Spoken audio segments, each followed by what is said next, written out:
కృపాసత్య సంపూర్ణమైన దేవా తండ్రి, నీకే స్తోత్రములు ప్రభువా. నీ యొక్క పవిత్ర దినాన ఈ దినం నీవు నాకు ఇచ్చిన ఈ పరిచర్యను బట్టి నీకు వందనములు చెల్లిస్తున్నాం తండ్రి. మరి ఈ పరిచర్యలో, ఈ వాక్యంలో నీ మాటలు, నీ జ్ఞానము మేము వినుటకు, వాటిని గైకొని మేము గ్రహించి పాటించుటకు ఇక్కడ ఉన్న మాకు అందరికీ సహాయం చేయమని కోరుకుంటూ మా యొక్క చిన్న ప్రార్థన నీ ప్రియకుమారుడు యేసుక్రీస్తు వారి ప్రియమైన నామమున స్తుతించి ప్రార్థించి అడిగి వేడుకొనుచున్నాం తండ్రి. ఆమేన్.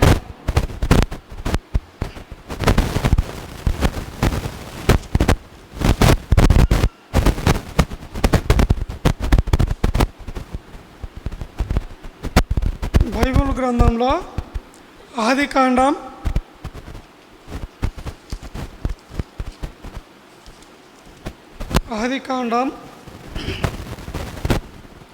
3వ అధ్యాయం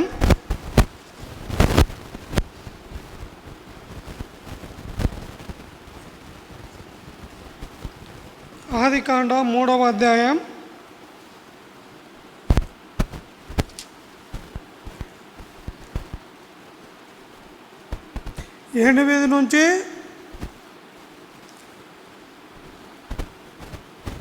11 వరకు మార్చి చదువుకుందాం.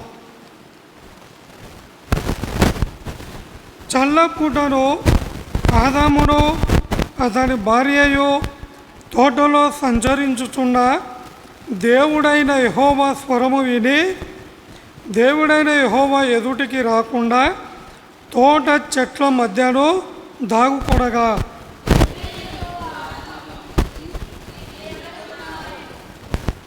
అందుకతడు, నేను తోటలో నీ స్వరము వినినప్పుడు దిగంబరినిగా నుంటిని గనుక భయపడి దాగుకొంటినా నేను.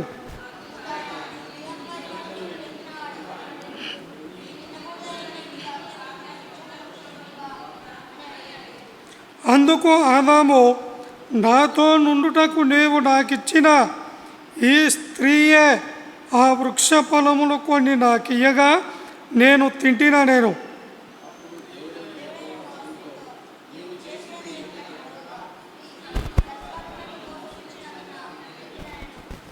చాలు. ఇక్కడ మనము ఆదాము గురించి తెలుసుకుంటే, చల్లపూటను ఆదామును అతని భార్యయు తోటలో సంచరించుచున్న దేవుడైన యెహోవా స్వరము విని, సమయం ఎప్పుడు? చల్లపూటను అన్నాడు, అంటే సాయంకాలం. ఎవరెవరు ఉన్నారు తోటలో? ఆదాము, అవ్వ ఇద్దరున్నారు. సాయంకాలము చల్లపూట దేవుడు వచ్చినాడు. ఎవరు వచ్చినారు అక్కడికి? దేవుడు వచ్చి, దేవుడైన యెహోవా స్వరము విని దేవుడైన యెహోవా ఎదుటికి రాకుండా తోట చెట్ల మధ్యను దాగుకొనగా. ఎక్కడ ఉన్నారు వాళ్ళు? ఎక్కడున్నారక వాళ్ళు? తోట చెట్ల మధ్య దాగుకొన్నారు. దేవుడేమో ఆ ఏదోని తోటలో సంచరిస్తూ ఉన్నాడు. ఆయన శబ్దం విన్నారు. దేవుడు వస్తున్నాడనే శబ్దం విని, కాళ్ళ శబ్దం విని, గుబురు చెట్లు ఉంటే అక్కడ ఇద్దరు దాక్కొని ఉన్నారు. ఎందుకంటే వాళ్ళు దేవుడు ఏ ఫలమైతే తినకూడదని తెలిపినాడో ఆ ఫలాన్ని తిన్నారు. తిన్నారా లేదా? తిని ఏం చేసినారు? ఏమైంది? తిన్న తర్వాత వారి యొక్క మనోనేత్రములు, అంటే జ్ఞానం వచ్చింది. జ్ఞానం వచ్చింది. అంతవరకు వారికి పురుషుడు స్త్రీ అనే భేదం లేదు. దిగంబరులుగా ఉండేవారు, అలాంటిది ఏమీ లేదు. కానీ ఎప్పుడైతే ఆ పండు తిన్నారో అప్పుడేమైంది, వారికి తెలివి వచ్చింది. స్త్రీ పురుషుడు భేదం తెలిసిపోయి షొరక గుబురు చెట్లలో పొదల్లో దాక్కొని ఉన్నారు. అంటే ఇక్కడ ఏం చేసినారు అంటే ఇద్దరు కలిసి పాపం చేసినారు. పాపం చేసినారా లేదా చెప్పండి. దేవుడేమో ఈ పండును తినవద్దు అని చెప్పినాడు, వాళ్ళు ఏం చేసినారు, తినేసినారు. ఇక్కడ పాపం చేసి సిగ్గుపడి పొదల మధ్యలో దాక్కున్నారు. భయం, దేవుడు అంటే భయం. ఎందుకు? పాపం చేసినందుకు. అంతకుముందు భయం లేదు. దేవుడు ఎప్పుడు వచ్చినా కూడా ఎదురుగా పోయి ముఖాముఖిగా మాట్లాడేవాళ్ళు. ఇప్పుడైతే చెట్ల చాటున దాక్కున్నారు. మరి ఆదాము ఎలాగైతే దాక్కున్నాడో ఇప్పుడు మన పరిస్థితి కూడా అలాగునే ఉంది. మన పరిస్థితి ఎలా ఉంది? దాక్కునే వారముగా ఉన్నాం. పాపం చేసి దాక్కునే వారముగా ఉండాం. చిన్నపిల్లలు, స్కూల్ పిల్లలు ఉంటారు, బళ్ళో టీచర్ హోంవర్క్ ఇచ్చింటాడు, హోంవర్క్ చేయండి అమ్మా అని. చేసిన వాళ్ళు ఏం చేస్తారు, ముందర కూర్చుంటారు, పోయి లైన్లో ముందర కూర్చుంటారు. సార్ అడిగితే నేను చేసిన సార్ తక్కువ, నాది ముందర చూడాలా, నా హోంవర్క్ ముందర చూడాలా, చూసి వెరీ గుడ్ అంటే సంతోషం. చేయని వాళ్ళు ఎక్కడ కూర్చుంటారు, వెనక్కి కూర్చోంటారు. వెనక్కి కూర్చొని ముందర ఎవరైనా పిల్లోడు ఉంటే ఇట్లా దాక్కొని ఉంటారు. అంతేనా? దాక్కున్నారా మీరు? ముందర పిల్లోడు ఉంటే సారు చూడకూడదని ఇట్లా ఉంటారు. కానీ ఆ టీచర్ ఏమి వాడినే చెప్తాడు, రే నువ్వు పక్క జరుగులయ్యే లే అని. అంటే చెప్పిన పని ఆజ్ఞను అతిక్రమించినాడు. ఉపాధ్యాయుడు ఏం చెప్పినాడు, హోంవర్క్ చేయమని ఆజ్ఞ ఇచ్చినాడు. పిల్లలు ఏమి చేయలేదు కాబట్టి ఏం చేసినారు, దాక్కున్నారు. మనమంతే నమ్మకంగా, ధైర్యంగా, విశ్వాసంగా ఉంటే ప్రతి కూడికకు మందిరానికి మనం వస్తాం. సేవకుడు ఎదురైనా మాట్లాడతాం. ఇప్పుడు సేవకుడు ఎదురైతాడు, కొద్దిమందికి దారిలో పోతూ ఉంటే ఒక కూడిక రాలేదనుకోండి, వెంటనే పక్కకు తప్పుకుంటారు. ఎందుకు? ఎదురైతే ఏమడుగుతాడు సేవకుడు? ఏమడుగుతాడు? ఏమి కూడికకు రాలేదు అంటాడు. అదే దాక్కుంటే కనపడం కదా. అంటే ఇప్పుడు మనం దాక్కునే వారంగా ఉన్నాం. ఆదాము అవ్వలు పాపం చేసి ఎలాగైతే దాక్కున్నారో మనము కూడా సేవకులకు మందిరానికి దూరంగా ఉంటూ లోకంలో జీవిస్తూ దాక్కునే వారముగా ఉంటున్నాం. సరే, ఇంకొక ఆయన ఉన్నాడు, చూద్దాం. ఆదికాండం 18వ అధ్యాయం. ఈ ఆదాము ఏం చేసినాడో గుర్తుపెట్టుకోరు. ఆదికాండం 18వ అధ్యాయం 1వ వచనం. మరియు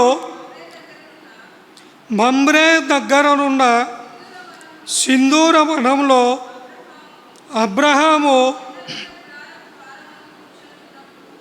ఎండవేళ గుడారపు ద్వారమందు కూర్చుని ఉన్నప్పుడు యెహోవా అతనికి కనపడెను. చదవగా, అతడు కన్నులెత్తి చూచినప్పుడు ముగ్గురు మనుష్యులు అతని ఎదుట నిలవబడి ఉండేరి. అతడి వారిని చూచి గుడారపు వాకిట నుండి వారిని ఎదుర్కొనుటకు పరుగెత్తి నేల మట్టుకు వంగి, ప్రభువా, నీ కటాక్షం నా మీద ఉన్న ఎడల ఇప్పుడు నీ దాసుని దాటిపోదు. ఇక్కడ ఎవరున్నారు? ఇక్కడ అబ్రహాము ఉన్నాడు. అబ్రహాము ఎక్కడున్నాడు?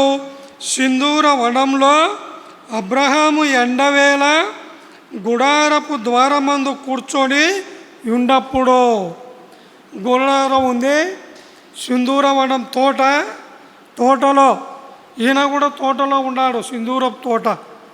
ఆదాము ఎక్కడున్నాడు? ఏదైనా తోట. ఈయన ద్వారం దగ్గర కూర్చొని ఉన్నాడు. కూర్చొని ఉంటే ఏమైంది? యెహోవా అతనికి కనపడాను. ఎంత ధన్యత చూడాలి. అబ్రహాము ఎవరు? మానవుడే కదా. మరి మానవుడికి యెహోవా కనపడినాడు. యెహోవా, ఇద్దరు దూతలు, ముగ్గురు వచ్చినారు అక్కడికి. మరి మనకు యేసు ప్రభు కనపడినాడా? కనపడతాడు. అదొక ధన్యత ఉండాలి. మన ప్రవర్తన, మన బుద్ధి, మన నడవడిక ఆయనను పోలి ఉంటే ప్రభువు మనకు కూడా దర్శనమిస్తాడు, మాట్లాడతాడు. మాట్లాడడం అంటే ఎదురుగా వచ్చి మాట్లాడతాడా? మాట్లాడాడు. ఎదురుగా వస్తే మనం ఉండలేం. ఎవరును ఎప్పుడూ దేవుణ్ణి చూడలేదు. ఆయన మండి చూడ అగ్నిగోళం వంటి వాడు. ఆయన చూస్తే మనం ఉండం. ఎలా మాట్లాడుతాడు అంటే వాక్యము ద్వారా మాట్లాడతాడు. అయితే ఆ వాక్యంలో దేవుడు మాట్లాడినప్పుడు మనం గ్రహించే శక్తి మనకు ఉండాలి. ఓకే, చదువుకుంటూ పోతే అర్థం కాదు. గ్రహించే శక్తి ఉన్నప్పుడు మనతో దేవుడు మాట్లాడతాడు. ఇక్కడ అబ్రహాముకు యెహోవా ప్రత్యక్షమైనాడు. 2వ వచనం చదివితే, అతడు కన్నులెత్తి చూచినప్పుడు, 18వ అధ్యాయం 2వ వచనం, చూచినప్పుడు ముగ్గురు మనుషులు అతని ఎదుట నిలవబడి ఉండేది. అతడు వారిని చూచి గుడారపు వాకిటి నుండి వారిని ఎదుర్కొనుటకు పరుగెత్తి నేల మట్టుకు వంగి, ఎట్లా పోయినాడు అబ్రాము? పోవడం, పరుగెత్తి పోయినాడు. ఎక్కడికి పోయినాడు?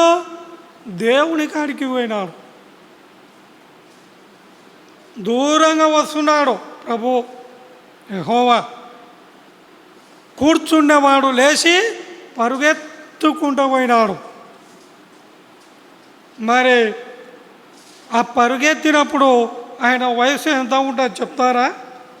ఏమన్నా పిల్లోడా, యవ్వనస్తుడా, యువకుడా? చెప్పండి. చూడండి 11వ వచనం, అబ్రహామును శారాయును బహుకాలం గడిచిన వృద్ధులై ఉండేది. చాలగా అబ్రహాము ఎలాంటోడు? ఇప్పుడు వృద్ధుడు. దేవుణ్ణి చూసి ఉరికిపోయినాడు. మరి మనం ఎలా ఉన్నాం ఇప్పుడు?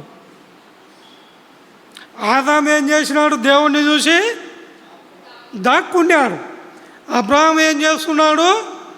పరుగెత్తుకుంటూ పోయినాడు. మరి మనం ఇప్పుడు ఎలా ఉన్నాం? దాక్కునే వారంగా ఉన్నామా?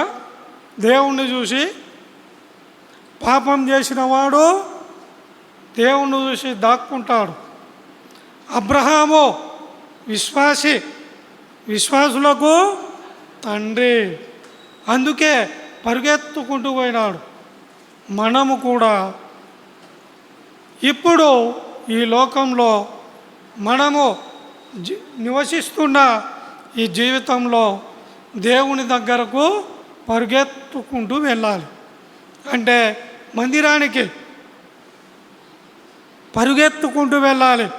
కూడికే ఉందంటే సమయానికి రావాలి, సమయానికి ఉండాలి, ప్రతి కూడికలో ఉండాలి, ప్రతిరోజు దేవుణ్ణి ఆరాధించాలి, ప్రతిరోజు దేవుణ్ణి ప్రార్థించాలి. తర్వాత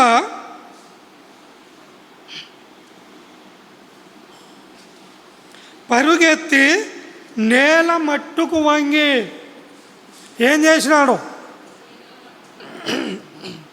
నేల మట్టుకు వంగి అంటే ఎట్లా? సాష్టాంగ నమస్కారం చేసినాడు.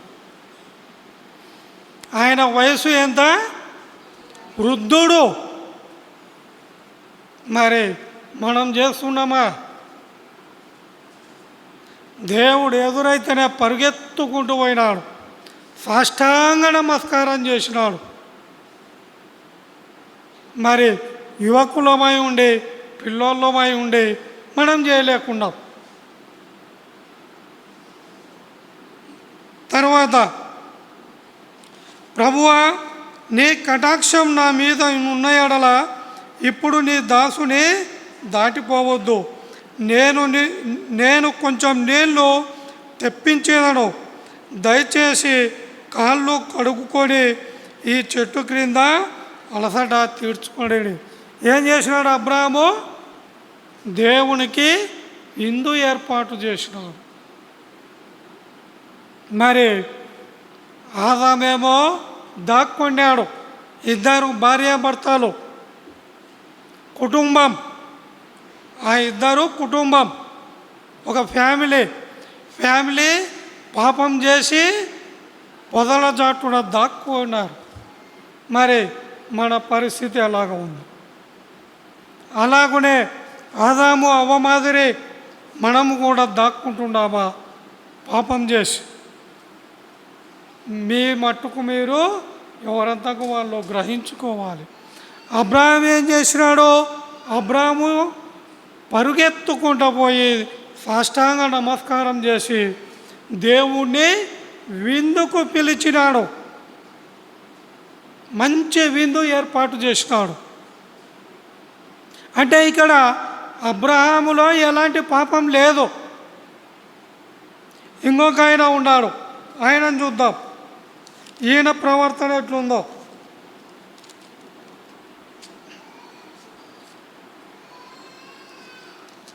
ఆదికాండం 4వ అధ్యాయం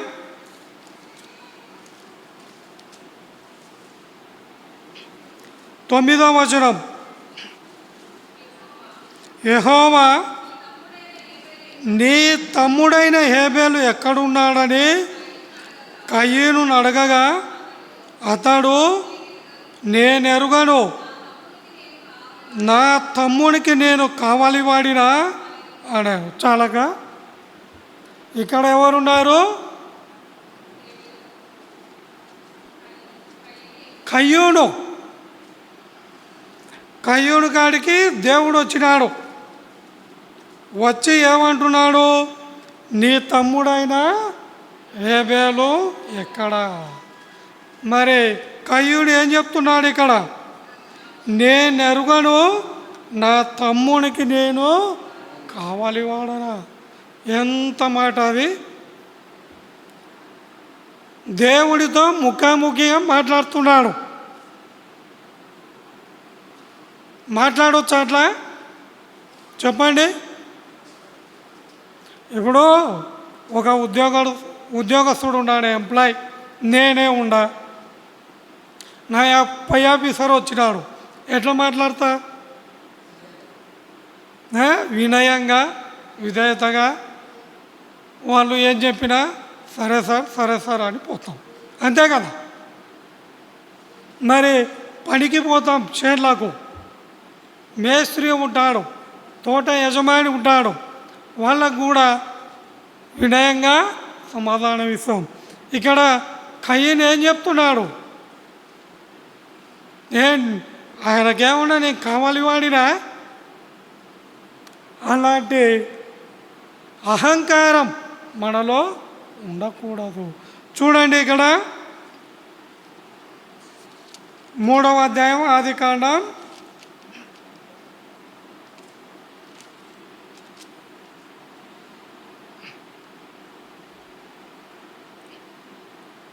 10వ వచనం, 9వ వచనం.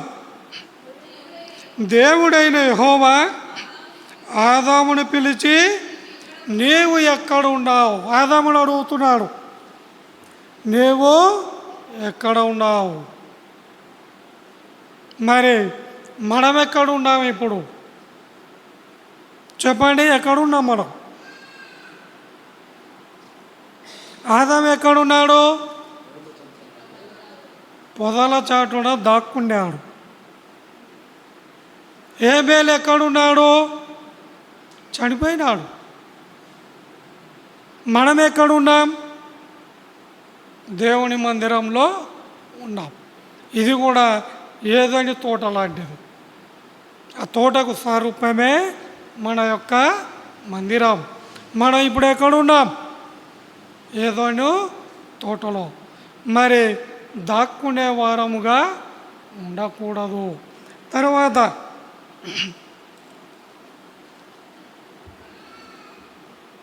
మరి ఇప్పుడు ఒక చిన్న ప్రశ్న. ఆదాముడు చూసినాం, అబ్రాహామును చూసినాం, కయ్యూనును చూసినాం. ఈ ముగ్గురి కాడికి దేవుడు వచ్చినాడా? వీళ్ళు దేవుని కాడికి పోయినారా? దేవుడే వీళ్ళ కాడికి వచ్చినాడు. మరి మన కాడికి కూడా యేసు ప్రభువు వచ్చినాడు, అంతేనా? యేసు ప్రభువు నిజంగా పరలోకము రాజ్యానికి ఆయనే దేవుడు. మరి నిజమైన దేవుడై ఉండి మన కోసం ఈ లోకానికి వచ్చినాడు. మన యొక్క రూపంలో మన యొక్క శరీరాన్ని పోలి రక్త మాంసాలలో పాలివాడై ఈ లోకానికి వచ్చినాడు. అక్కడ యోహాను దేవుడు ఆ ముగ్గురి కాడికి ఎలాగైతే వచ్చినాడో మన కాడికి ఎవరు వచ్చినారు? ఇప్పుడు ఎవరు వచ్చినారు? దేవుడు వచ్చినాడు. ఎందుకు వచ్చినాడు చెప్పండి. చూడండి, లూకాసు వార్త 19వ అధ్యాయం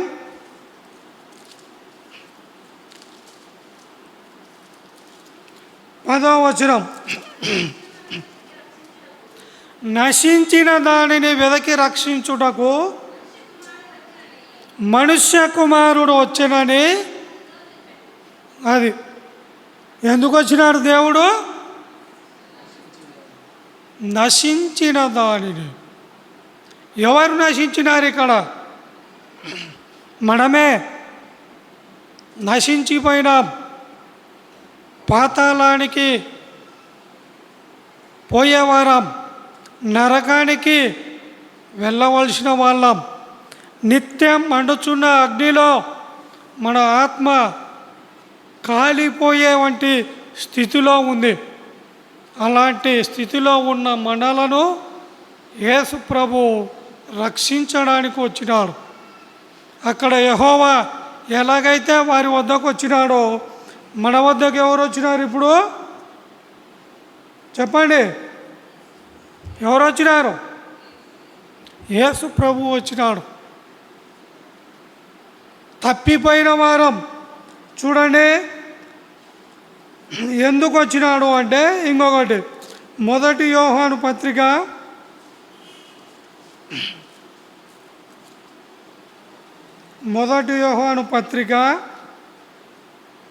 4వ అధ్యాయం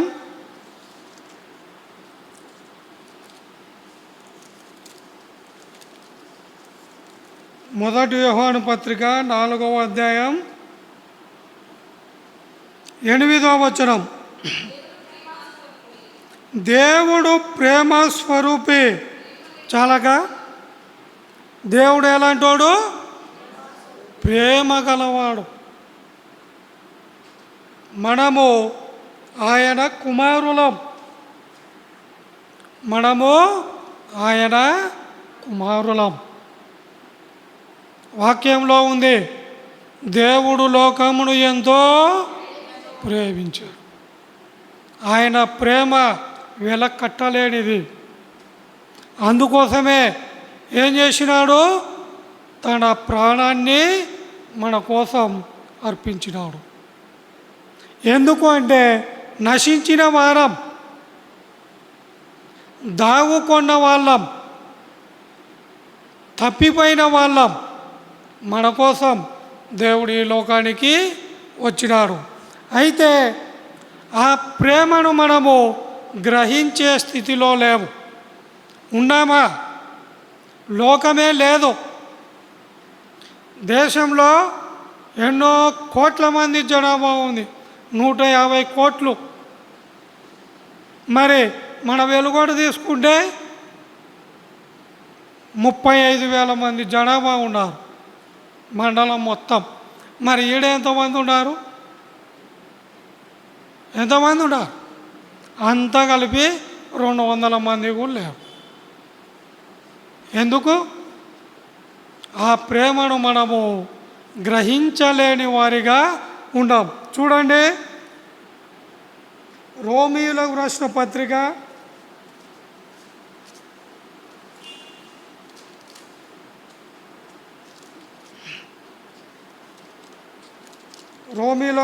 పత్రిక 3వ అధ్యాయం 11వ వచనం. నీతిమంతుడు లేడు, ఒక్కడును లేడు, గ్రహించువాడెవడునూ లేడు, దేవుని వెదకువాడెవడునూ లేడు. అందరూను త్రోవ తప్పి ఏకముగా పనికి మాలిన వారైరి. మేలు చేయువాడు లేడు, ఒక్కడైనను లేడు.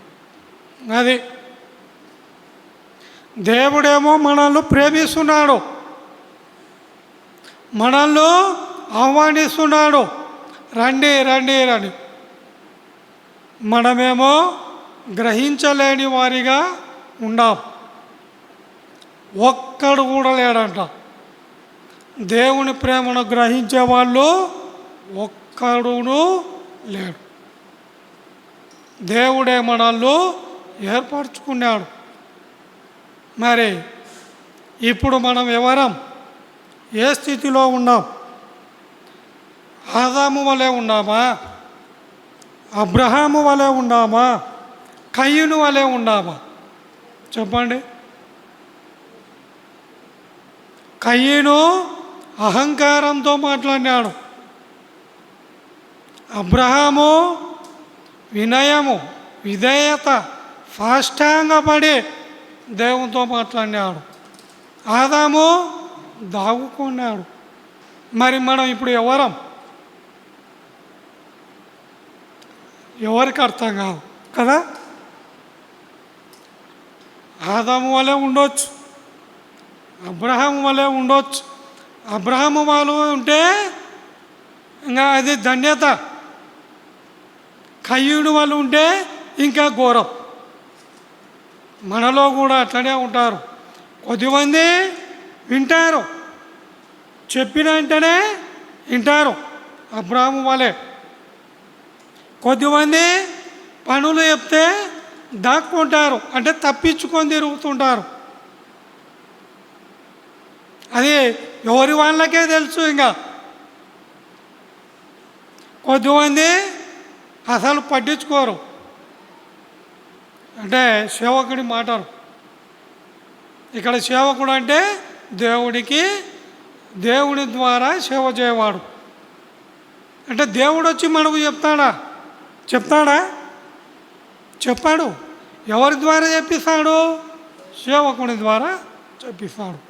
మరి ఇప్పుడు ముగ్గురి మనస్తత్వాలు. కొంతమంది ఏమో పని చేయకుండా తప్పించుకొని తిరిగేవారు, అంటే ఆదాం. కొద్దిమంది ఏమో చెప్పిన ప్రతి పని చేసేవాళ్ళు, అంటే అబ్రహాం. కొద్దిమంది ఏమో అసలు చెప్పిన మాటనే వినారు, ఇంకా ఏం చెప్తాడని రానుకుర్రారు. మరి మనం ఇప్పుడు ఏ స్థితిలో ఉన్నాం? మరి దేవుడు ప్రేమ స్వరూపి కాబట్టి మనం ఆదాము వలె ఉన్నా, కయ్యను వలె ఉన్నా కూడా మనల్ని దేవుడు రక్షిస్తాడు. ఈ సమయాన దేవుడు రక్షించేవాడుగా ఉన్నాడు. మన కోసం ఈ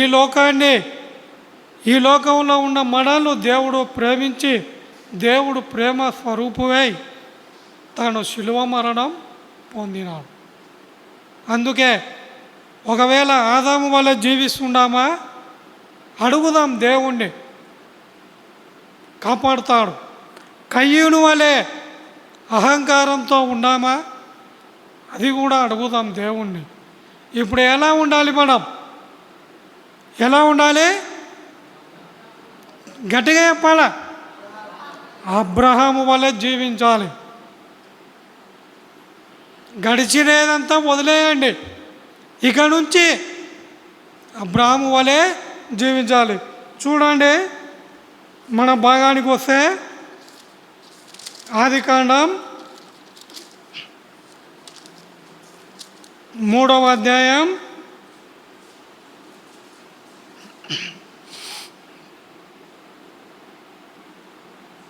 10వ వచనం. అందుకతడు, నేను తోటలో నీ స్వరం వినినప్పుడు దిగంబరినిగా ఉంటుంది కనుక భయపడి దాగుకొంటినా నేను.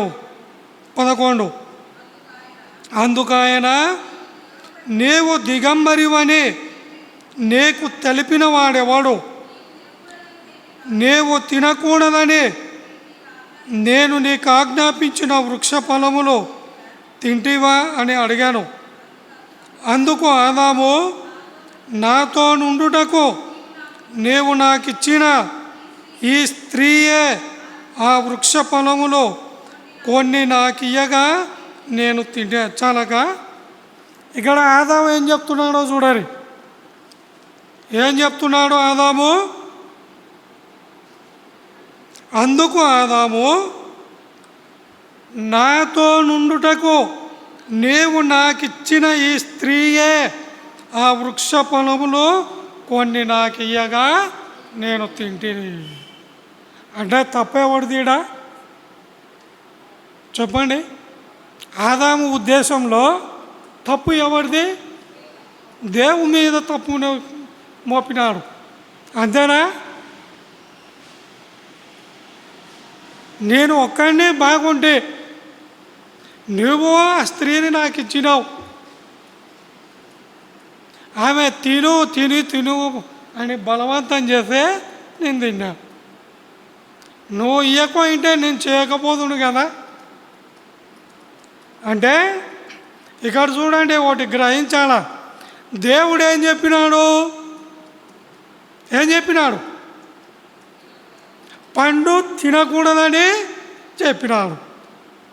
భార్య ఏం చెప్పింది? తినమని చెప్పింది. అంటే ఈడేం చేసినాడు? భార్య మాట విన్నాడు. మన కుటుంబాల్లో పరిస్థితి కూడా అలాగనే ఉంది. భార్య మాట వినకుంటే ఇంకా భర్తకు కష్టమే. ఏం చెప్పినా చేయాలా, ఎలా చెప్పినా వినాలా. ఇప్పుడు అలానే ఉంది పరిస్థితి. మరి దేవుడు కూడా ఆజ్ఞ ఇచ్చినాడు తినొద్దని, అది మర్చిపోయినాడు ఆదాం. సరే, ఈమె ఏం చెప్పిందో చూద్దాం.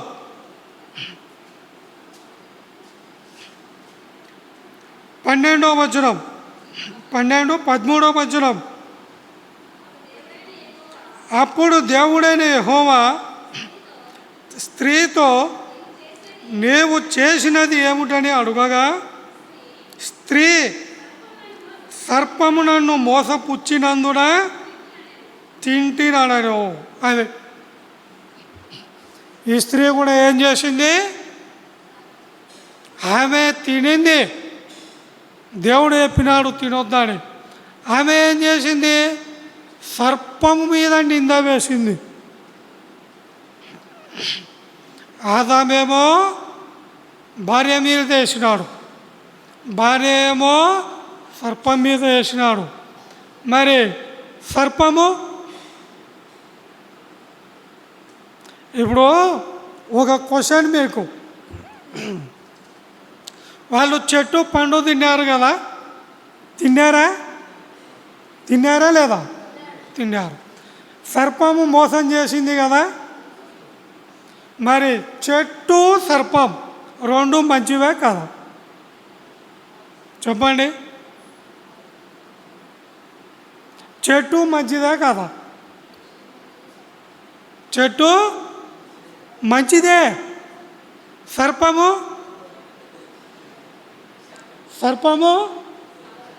సర్పము కూడా మంచిదే.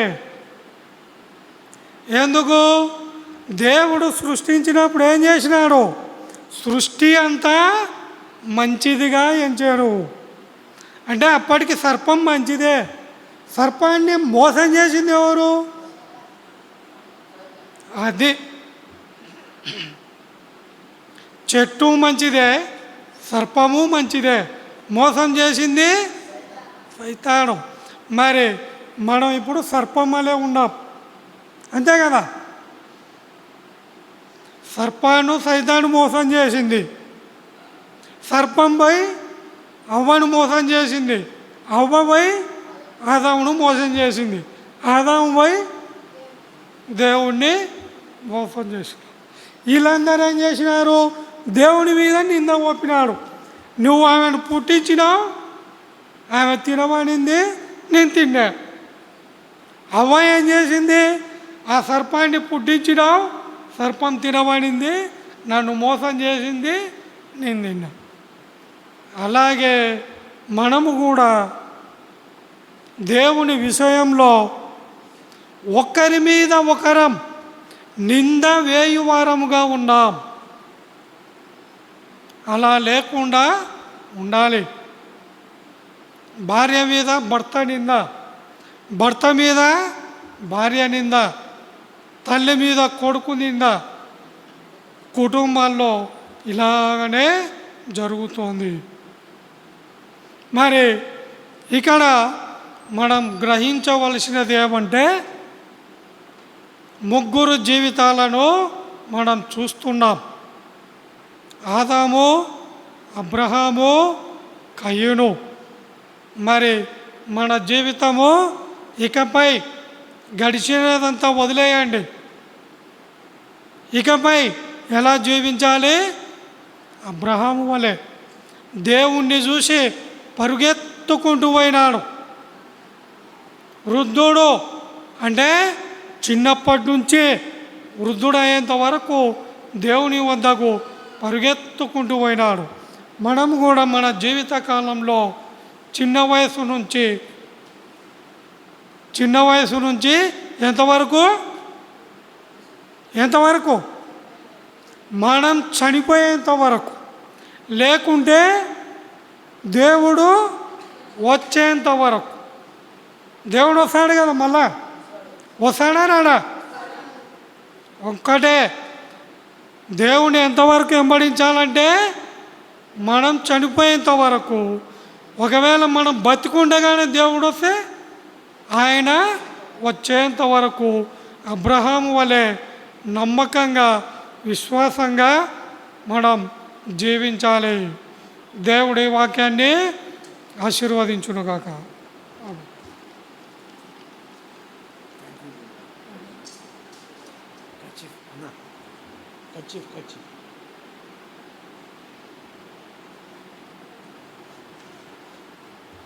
దేవుని యొక్క వాక్యాన్ని చక్కగా మనకు అందించారు. ఆదికాండం 3వ అధ్యాయంలో మరి ఆదామును, ఆ తర్వాత కయ్యేను, ఆ తర్వాత దేవుని యొక్క చిత్తములో అబ్రహామును అబ్రహాము, ఆదాము, కయ్యను ముగ్గురి జీవితాలు, హవ్వ జీవితాన్ని కూడా మనం చూసాం. కాబట్టి మన జీవిత యాత్రలో ప్రారంభంలో ఉన్నటువంటి మొట్టమొదటి కుటుంబమే ఆజ్ఞను అతిక్రమించి పాపంలో పడిపోయారు. అయితే వారికి తెలుసా తెలియదా? ఆజ్ఞ అతిక్రమమే పాపమని తెలుసు. ఎందుకు? దేవుడు క్లియర్గా చెప్పాడు, అయ్యా ఆజ్ఞను అతిక్రమించొద్దు, ఆ మంచి చెడ్డల వృక్ష ఫలాన్ని తినొద్దు, తింటే ఏమవుతుందో తీర్పు, ఆ తర్వాత వాళ్ళు ఎక్కడ ఉండాలో అది కూడా చెప్పాడు. తినుదినమున నిశ్చయంగా మీరు చచ్చెదరు అని చెప్పాడు. చెప్పినప్పుడు వారు లోబడాల. అయితే మోసగించబడ్డారు. మోసగించబడటానికి కారణం ఏంటి? దురాశ. ఆ యొక్క పండు అనుదినము అవ్వ చూస్తూ ఉంది, అది చూపునకి అందమైనది, రమ్యమైనది. మరి దాన్ని చూసి ఆశించింది. సాతాను అప్పుడు చూశాడు, ఓహో తప్పకుండా పడిపోతాడని. పౌలు చూశాడు. చూసిన తర్వాత ఆ లుస్త్రాలో బలహీన పాదాలు కలిగిన మరి అతన్ని చూసి అతనిలో దేవుని నామందు విశ్వాసం ఉందని గ్రహించాడు. గ్రహించి వెంటనే యేసు నామమున లేచి నిలబడంటే ఆ యొక్క కుంటివాడు లేచి నిలబడ్డాడు. అపొస్తలుల కార్యములు 3వ అధ్యాయంలో పేతురు, యోహానులు కూడా అతన్ని పిలిచారు. పిలిస్తే ఆ భిక్షమడుకుండే శృంగారమను దేవాలయం దగ్గర భిక్షమడుకుండేవాడు, అతను కూడా అట్లే వారి యందు లక్ష్యం ఉంచాడు. అయితే వాళ్ళు అన్నారు, వెండి బంగారాలు మా యొద్ద లేవు, అయితే మాకు కలిగిందే నీకు ఇస్తున్నాం. లక్ష్యం ఉంచాడు, ఆశించాడు. అయితే అతనికి స్వస్థపరచబడాలని ఆశ ఏం లేదు. అయితే పేతురు, యోహానులు చూశారు. పౌలు కూడా ఆ యొక్క వ్యక్తి స్వస్థపరచబడాలని పౌలుని అడగలే. అతనిలో ఆ యొక్క నమ్మకం, విశ్వాసం ఉందని చూచాడు. వారిలో విశ్వాసం ఉంది, వీరిలో ఏముంది? దేవుడు చెప్పిన మాటల యందు విశ్వాసము లేదు. ఎవరికి? ఆదాము హవ్వలకు. పోగొట్టుకొని సాతాను చేత చెప్పిన మాటలపైన ఏం చేశాడు? విశ్వాసం ఉంచారు. నా ప్రియ సహోదరుడా, నా ప్రియ సహోదరి, నా విశ్వాస జీవితంలో సృష్టి ఆది నుండి అంతవరకు ప్రతి కుటుంబంలో ప్రతి మానవుడు, ప్రతి భార్య భర్త మోసగించబడి దేవునికి దూరం అయిపోతున్నారు. అంతేకాదు ఆ యొక్క శిక్ష, పాపం వల్ల వచ్చు జీతం మరణం, ఎడబాటు, దేవుని సన్నిధికి దూరం అయిపోతా ఉన్నారు. కాబట్టి ఆ రీతిగా వెళ్లకుండా దేవుని యొక్క సన్నిధిలో తగ్గించుకొని తిరిగి సమకూర్చబడే అనుభవంలోనికి నేను రావాలా. దేవుడు ఆడ కనికరం చూపి అబ్రహాం పట్ల, మరి అవ్వ ఆదాము పట్ల కనికరం చూపి, అయ్యో వీరిట్లయితే ఎట్లా, సృష్టి వీరి ద్వారా విస్తరించాలి కదా అని తన కుమారుని పిలిచాడు. నా కుమారుడా, వీరిద్దరి పాపాల కోసం నువ్వు బలి అవుతావా? నా చట్టాన్ని అయితే నేను మార్చలేను. ఏంటి? ఆజ్ఞాతిక్రమం పాపం, పాపం నచ్చు జీతం మరణం. వాళ్ళిద్దరినీ మరణిస్తావా? వారికి బదులు నువ్వు మరణిస్తావా అంటే, నా తండ్రి నీ చిత్తమే నేను చేస్తా. అట్లయితే వారు బ్రతకాలంటే నువ్వు చావాలా, మరి నువ్వు చనిపో. ఆ గొర్రెపిల్ల వధించాడు. వీరి పాపాల గొర్రెపిల్ల మీద మోపి వీరిని రక్షించాడు. అదే రీతిగా ఇక్కడ కూర్చున్న మనం, మన పితరులు అందరూ కూడా ఆజ్ఞలు అతిక్రమించి పాపంలో పడిపోయినప్పుడు ప్రభువైన యేసుక్రీస్తు వారు మన నిమిత్తం ఆ శిలువలో బలిగావించి నిన్ను నన్ను విడుదల విమోచన కలిగించి నీకు నాకు స్వస్థతనిచ్చి రక్షణిచ్చాడు. అయితే మనం ఏం చేయాలా? దీన మనసుతో విధేయత కలిగి, ప్రభువా మరణానికి పాత్రుడైన నన్ను కనికరించావు కాబట్టి ఈ దినాన సజీవ లెక్కలో ఉన్నా. కాబట్టి ఇక నేను మరలా సాతాను చేత మోసగించబడకుండా నీ కొరకు జీవిస్తా. అపోస్తలుడైన పౌలు గలతీయులకు రాసిన పత్రిక 2:20 ఉంటాడు. ఏమని అంటాడు? చదవండి. గలతీ 2:20 ముగించుకుందాం. గలతీయులకు రాసిన పత్రిక 2వ అధ్యాయం 20వ వచనం.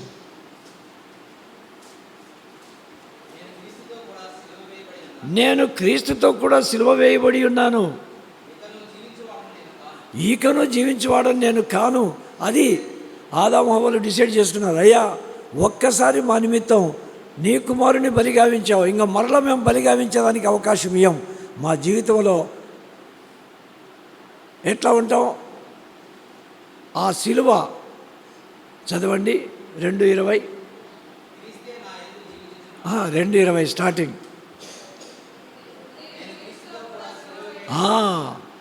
మొట్టమొదటిది, నేను క్రీస్తుతో కూడా సిలువ వేయబడి ఉన్నాను, రెండవదిగా ఇకను జీవించేవాడిని నేను కాను. మూడవదిగా తర్వాత నేను ఇప్పుడు శరీరమందు జీవించుచున్న జీవితము నన్ను ప్రేమించి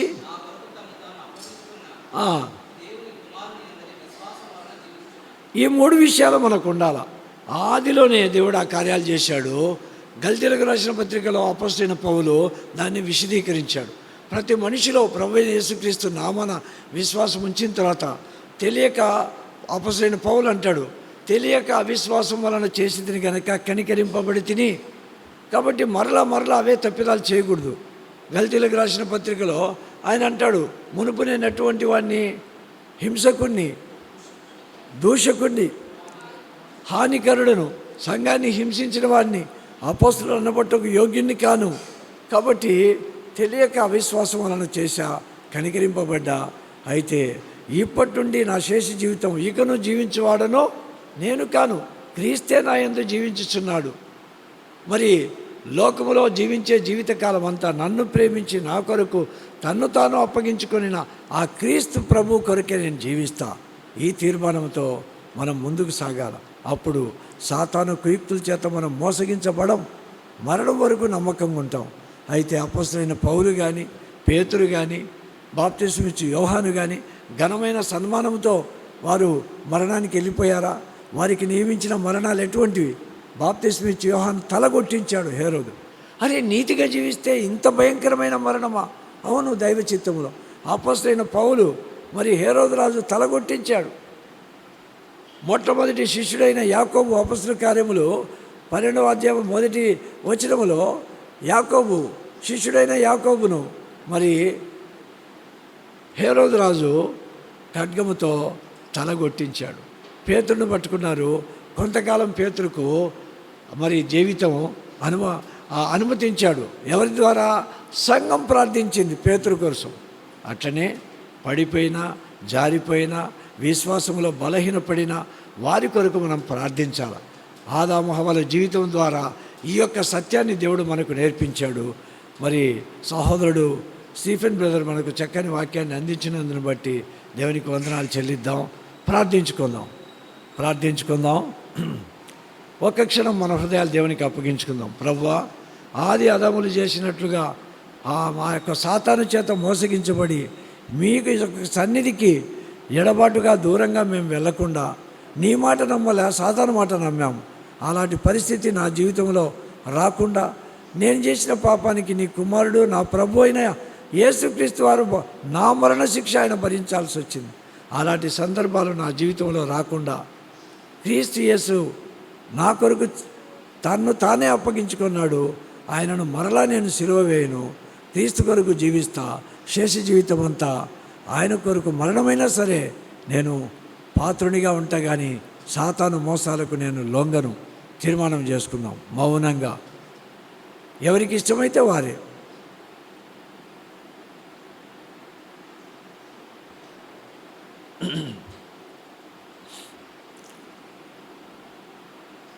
దేవుని యొక్క చిత్తములో మరి మాటలు విన్నాం.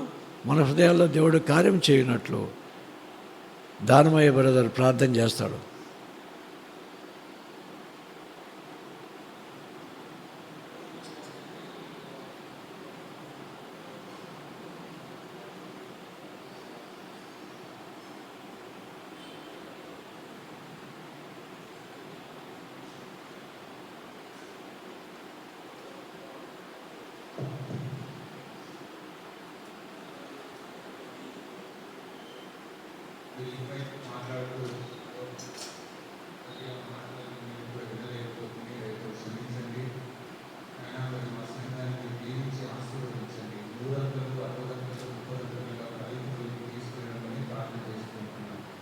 ఉదయకాలంలో తండ్రి ఆరాధన వర్తమానంలో కళా వర్తమానంలో మీరు సహాయపడుతూ వచ్చినారు. అంతేకాకుండా తండ్రి స్వార్థకి దాసుని టీచర్లను తండ్రి నిలబెట్టి మాట్లాడుతున్న ప్రతి మాటలు కూడా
ఆయన మీరే మరి ఉదయం నుంచి ఇంతవరకు మరి కాల్చి కాపాడి భద్రపరిచి ప్రతి వాటిలో తండ్రి మీరు మాతో మాట్లాడుతూ వచ్చిన ప్రతి మాటను బట్టి స్తోత్రాలు చెల్లిస్తూ మరొకసారి ప్రభావ నీకే మహిమ ఘనత ప్రభావాలు ఆరోపిస్తూ మరి తండ్రి రేపటి దినము ఎవరైతే ఈ VBS సిద్ధపరిచి తండ్రి క్షేమంగా తీసుకుని రండి. ఎల్లుండి కూడా ప్రేమాభివృద్ధిలో తండ్రి మీరే సహాయం చేయండి. ఈ రీతిగా ఈ వేర్షవ ప్రార్థనా మందిరంలో జరిగే ప్రతి కూడిక మాకు ఆశీర్వాదకరంగా తండ్రి మీకు మహిమకరంగా జరుగుతూ అనేక ఆత్మల కొరకు మేము కూడా ప్రయాసపడడానికి సహాయం చేయమని మమ్మల్ని తగ్గించుకొని మీ నామం హెచ్చించి పూజించి కనపరుస్తూ క్రీస్తు పరిశుద్ధమైనటువంటి నామంలో స్తుతించి ప్రార్థించి అడిగి వేడుకొంటున్నాం తండ్రి. ఆమేన్. మన తండ్రి అయిన దేవుని ప్రేమయు ప్రభు అయిన యేసుక్రీస్తు వారి కృపయు పరిశుద్ధాత్మ అన్యోన్య సహవాసం ఇక్కడ చేరిన మనతోనూ మందిరానికి రాని కుటుంబాలతోనూ మరి లోకంలో చెందిన సహపాఠి విశ్వాసులతోనూ సదాకాలము తోడై నడిపించును గాక. ఆమేన్.